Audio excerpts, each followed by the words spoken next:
اعوذ باللہ من الشیطان الرجیم بسم اللہ الرحمن الرحیم السلام علیکم ورحمۃ اللہ وبرکاتہ ومغفرتہ۔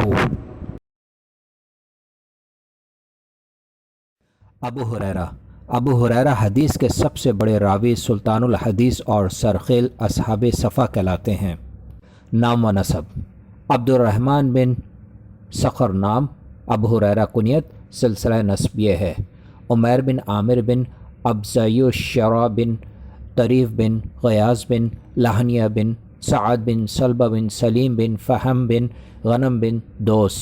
اصل خاندانی نام عبد شمس تھا۔ اسلام کے بعد آن صلی اللہ علیہ وآلہ وسلم نے عمیر رکھا۔ کنیت کی وجہ سے خود بیان کرتے ہیں کہ میں ایک حرہ بلی پالتا تھا، شب میں اس کو ایک درخت میں رکھتا تھا اور صبح کو جب بکریاں چرانے جاتا تو ساتھ لے جاتا اور اس کے ساتھ کھیلتا۔ لوگوں نے یہ غیر معمولی دلچسپ دیکھ کر مجھ کو ابو ہریرہ کہنا شروع کیا۔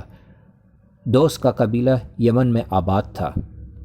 قبل از اسلام: بچپن میں باپ کا سایہ سر سے اٹھ گیا تھا، اس لیے فکر و افلاس بچپن کے ساتھی بن گئے تھے۔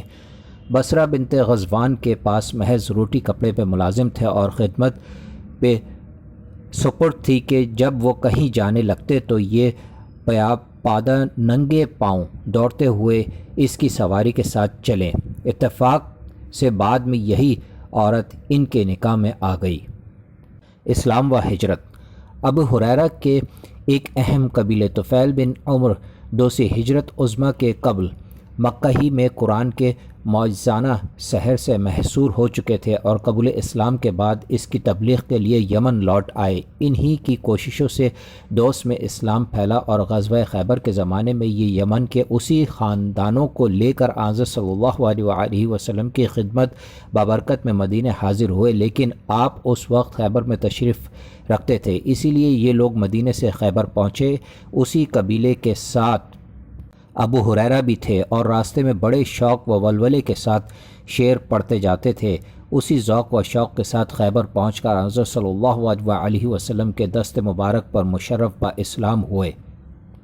ان کا ایک غلام راستے میں گم ہو گیا تھا، اتفاق سے اسی وقت وہ دکھائی دیا۔ حضرت صلی اللہ علیہ وسلم نے فرمایا، ابو ہریرہ تمہارا غلام آ گیا۔ عرض کیا، اللہ کی راہ میں آزاد ہے۔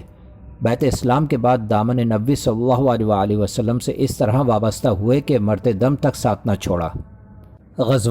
غزوات میں ان کی شرکت کی تصریح نہیں ملتی، مگر اجمالاً اتنا معلوم ہے کہ اسلام کے بعد متعدد غزوات میں شریک ہوئے۔ چنانچہ ان کا بیان ہے کہ میں جن جن لڑائیوں میں شریک رہا، غزوہ خیبر کے علاوہ ان سب میں مال غنیمت ملا، کیونکہ اس کا مال حدیبیہ والوں کے لیے مخصوص تھا۔ وصیت: آخری وقت میں تجہیز و تکفین کے متعلق ہدایات دیں کہ حضرت صلی اللہ علیہ وسلم کی طرح مجھ کو عمامہ اور قمیص پہنانا اور عرب کے پرانے دستور کے مطابق میری قبر پر نہ خیمہ نصب کرنا اور نہ جنازے کے پیچھے آگے لے کر چلنا اور جنازہ لے جانے میں جلدی کرنا۔ اگر میں صالح ہوں گا تو جلد اپنے رب سے ملوں گا اور اگر بدقسمت ہوں گا تو ایک بوجھ تمہاری گردن سے دور ہوگا۔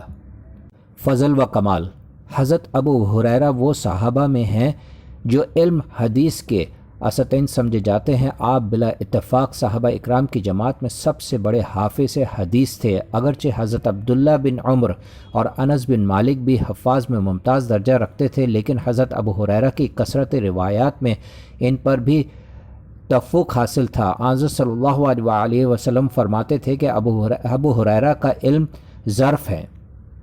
اشاعت حدیث: حضرت ابو ہریرہ کا یہ خاص امتیاز ہے کہ اللہ نے آپ کو جس فیاضی سے علم کی دولت عطا کی، اسی فیاضی سے آپ نے اس کو مسلمانوں کے لیے وقف عام کیا۔ چلتے پھرتے اٹھتے بیٹھتے جہاں بھی کچھ مسلمان مل جاتے، ان کے کانوں تک اقوال نبی صلی اللہ علیہ وسلم پہنچا دیتے۔ جمعے کے دن نماز کے قبل کا وقت حدیث کے لیے مخصوص تھا، چنانچہ ہر جمعے کو نماز سے پہلے لوگوں کے سامنے حدیثیں بیان کرتے اور یہ سلسلہ اس وقت تک قائم رہتا جب تک مقصورہ کا دروازہ نہ کھلتا اور امام برآمد نہ ہوتا۔ حوالہ جات: ترمذی مناقب ابو ہریرہ، ابن سعد جز 4، بخاری جلد نمبر 1، طبقات ابن سعد جز 4، مسلم جلد 4، اصحابہ مستدرک حاکم 3، مسند احمد۔ ہماری ویڈیو آپ کو پسند آئے تو ضرور سبسکرائب کیجئے، لائک کیجئے، کمنٹس کیجئے اور بیل آئیکن کے بٹن کو ضرور پریس کیجئے تاکہ نئی آنے والی ویڈیوز آپ تک آسانی سے پہنچ سکیں۔